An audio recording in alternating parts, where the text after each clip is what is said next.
dan hijau. Ada Kak yang bilang namanya? Bu, ini Bu. Akila Fitri.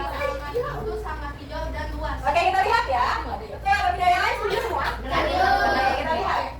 Lapangan itu sangat hijau dan luas. Sebenarnya bisa lapangan. Hamza.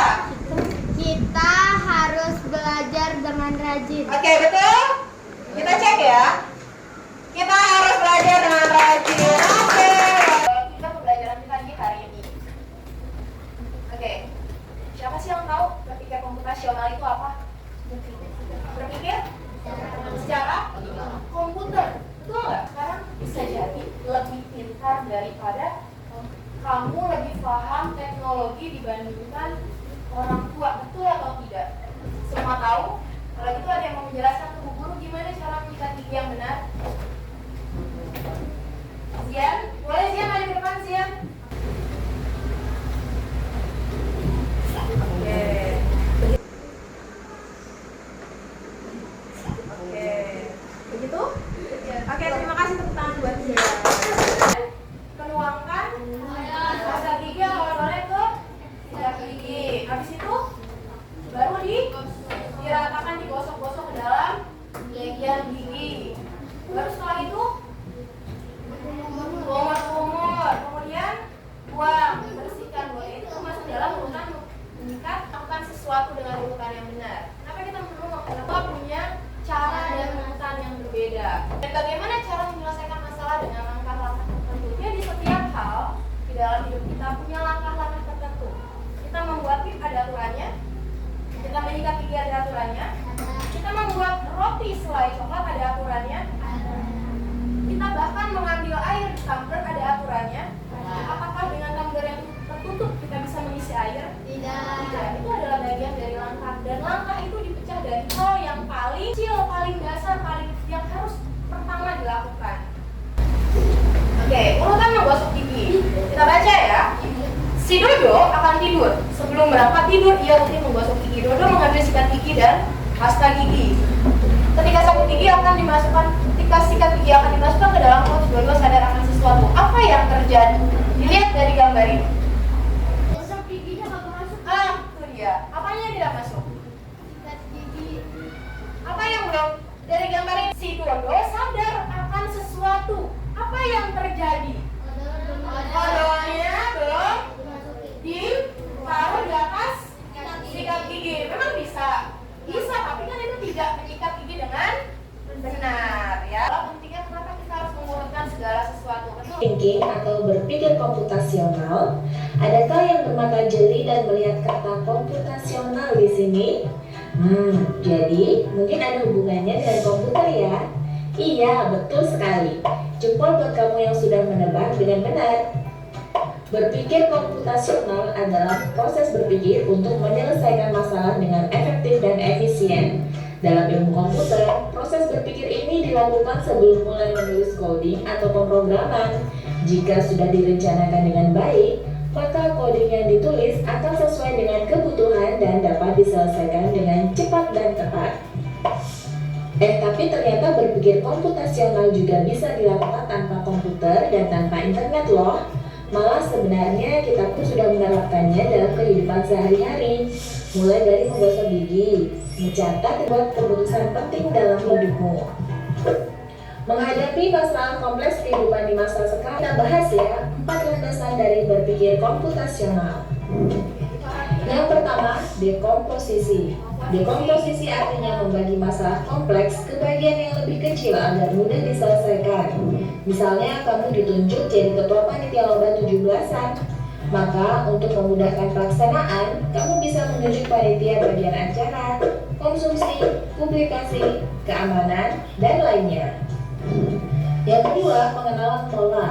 Artinya mencari kesamaan dan pola di antara bagian-bagian masalah kompleks yang sudah dipecah. Misalnya kamu hendak melipat dan menyimpan jemuran di rumah, maka kamu perlu bisa mengenali jemuran milik ayah, ibu, kamu, adik, dan milik bersama seperti spray, handuk, dan lainnya. Ini karena jemuran-jemuran itu perlu disimpan di tempat yang berbeda. Yang ketiga, abstraksi. Artinya fokus pada informasi yang penting saja, mengabaikan detail yang tidak diperlukan. Misalnya kamu hendak menceritakan pengalamanmu berwisata ke luar kota.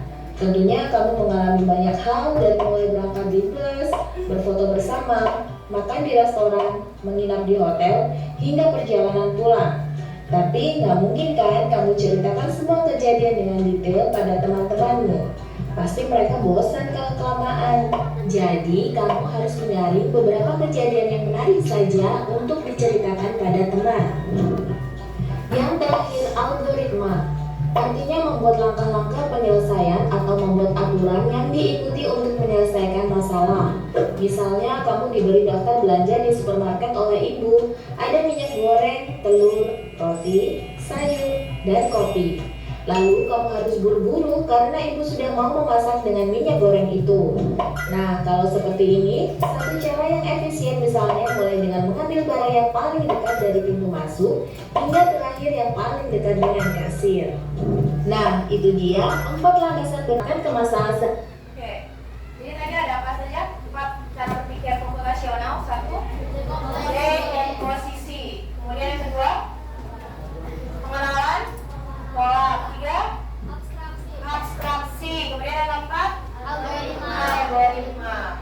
Semua sudah kita praktekkan sebenarnya dalam kehidupan sehari-hari. Kita dengan memilih buku mana yang harus kita pelajari dulu saat besok ulangan, dengan bagian mana yang harus kita kerjakan atau kita utamakan prioritas, kita sudah berpikir komputasional. Jadi tadi ada apa saja? 4 cara berpikir komputasional. 1, dekomposisi. Kemudian yang kedua, pengenalan pola. 3, abstraksi. Kemudian yang keempat, algoritma. Cara berpikir untuk menyelesaikan masalah dengan berurutan menggunakan prinsip ilmu komputer. Jadi bukan cuma coding, tapi juga otak kita sudah berpikir layaknya komputer untuk memproses informasi. Ya. Ada ilustrasi masalah. Aku ingin membuat pesta ulang tahun kejutan untukku. Dia ingin sekali membuat sandwich buah dan teh manis untuk semua keluarganya yang datang. Si kamu hari ini adalah membantu Adi merancang instruksi yang paling efisien agar pesta untuk keluarganya sukses. Kita rancang ya. Oke, di sini kita semua milih semua langkah yang harus dilakukan agar pestanya bisa dimulai. Oke, lanjut. Penting dan tidak penting dalam pesta. Disalah milih, dia tidak akan hijau. Ketika kita pilih hiasan meja ternyata penting, menurut si Adi itu nggak penting. Yang penting dia adalah bikin sandwich dan teh manis. Kalau membuat teh manis, berarti sama dengan yang mana? Ya, sama dengan yang. Nah, sekarang dekomposisi adalah memecah masalah besar menjadi tugas-tugas yang kecil. Ingat, dekomposisi adalah melihat pola dari aktivitas yang mirip atau berulang. Yang ketiga, abstraksi. Apa itu abstraksi? Menyaring informasi yang penting. Tadi kamu sedang melakukan abstraksi, mengabaikan detail-detail yang tidak diperlukan. Yang keempat adalah mengurutkan urutan langkah yang logis dan sistematis. Itu adalah langkah-langkah dalam berpikir komputasional. Abstraksi dilakukan agar kita kelompok 5 kalau bisa menjadi bagian kecil. Kenapa penting? Agar mudah dipahami dan diselesaikan. Oke, kita masih masuk ke misinya Adi. Misi membuat apa tadi namanya? Sandwich apa? Ke keluarganya. Langkah-langkah yang membuat teh manis, mana yang membuat sandwich. Dan di kertas atau lembar berikutnya, di sini ada lembar membuat sandwich dengan urutan 1, 2, 3, 4, dan 5.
salah. Tapi manusia selama dia mau berpikir, bisakah kita melakukan sesuatu?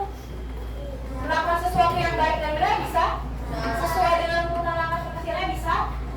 Oke, silakan dikerjakan masing-masing orang.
Mewakili untuk refleksi apa yang sudah kita pelajari hari ini? Perasaan saya hari ini adalah belajar coding, senang, seru. Yang sudah kita pelajari hari ini berpikir secara komputasional atau berpikir secara komputer. Ada 4 elemen dalam berpikir secara komputasional, yaitu 1. Dekomposisi, 2. Abstraksi, 3. Pengenalan pola, dan 4. Algoritma. Ada yang mau ditanyakan? Ya? Oke, demikian materi hari ini. Wassalamualaikum warahmatullahi wabarakatuh. Assalamualaikum warahmatullahi wabarakatuh. Perasaan saya setelah mempelajari coding yaitu senang, seru, dan tahu bahwa coding bisa kita terapkan setiap harinya. Dalam pelajaran coding, saya mengetahui bahwa berpikir secara komputasional atau berpikir selayaknya komputer. Secara komputasional ternyata kita terapkan sehari-hari loh teman-teman. Ada 4 elemen berpikir secara komputasional, yaitu dekomposisi, abstraksi, pengenalan pola, dan algoritma. Sekian dari saya. Menurut saya, belajar coding itu seru dan sangat menyenangkan. Saya tahu teknologi yang sedang berkembang saat ini melalui coding. Ternyata coding itu sangat dekat dengan kehidupan dan mengajak kita berpikir komputasional, yang artinya berpikir layaknya seperti komputer. Contohnya seperti membuat mie instan dan teh yang membutuhkan urutan seperti komputer. Sekian dari saya. Wassalamualaikum warahmatullahi wabarakatuh.